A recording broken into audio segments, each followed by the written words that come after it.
So, check out this little bit of craziness. This is what happens in my world. There's my deer, my animal totem. It has been visiting me a lot lately. Can you see how close up that is? Right up against the red little house across the street from my office. They are everywhere. For deers, it is a sign. I'm not sure exactly what it means for me, but I'm going to figure it out eventually. But look at that. Graceful, elegant, and there it goes. And just like that, Spirit takes the message away once you get it. So pay attention, because when you pay attention, you're going to get those messages.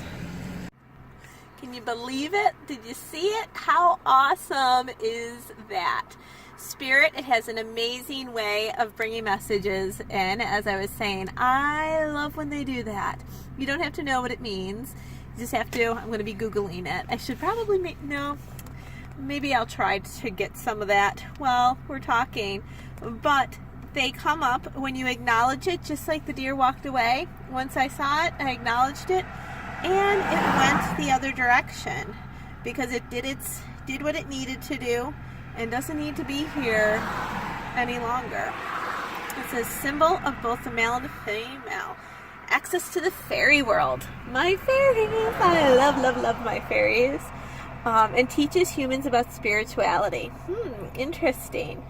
Let's see what else they have to say about deer totems. Deer totems, for me, I don't always think of Bambi. I see them as a beautiful, adaptable animal who can be anywhere. I mean, we have had a huge change in our environment, and yet they still seem to flourish and continue to propagate. It's amazing that even in the suburbs where there is so much construction and building up.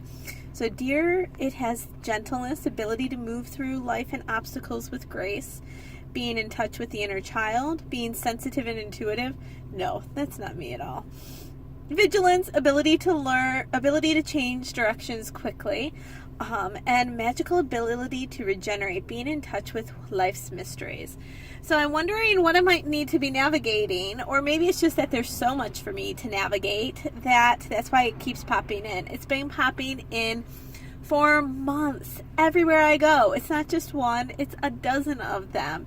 And I don't think it's just because our population of deer is so huge in Western New York any longer. But maybe I'll just have to keep coasting through with grace. And what is your animal totem? What animals do you see all the time? What animals do you get drawn to? I can tell you that I can't wait till another one pops in because I feel like I'm missing something. Or it might just be, my husband said the other day that it's giving me the strength to work through this stressful time. He said he wouldn't be surprised if after my book launch that I don't see the deers any longer. So it would be really interesting. Oh, it also tells me not to be too hard on myself. I could really use a little bit of that, and to be gentle. Well, guys, I'm taking that as my message.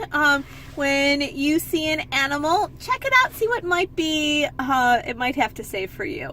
And again, remember, don't be surprised as soon as you acknowledge it, it poof, disappears. You're not lost, are you? There was a deer that was over there, and so... What's that mean? I know, seriously. That's exciting. It's like, oh my God, there's a deer. Like, literally, cars were coming up, and it still just kept staring at us. How crazy is that? Not crazy. And that's it for today. You like what you're seeing? Subscribe to my channel, share with your friends, and be certain to go and check out my website for the book launch. It's coming. It's really coming. I'm really excited about that. So, guys, that's it. Talk to you soon.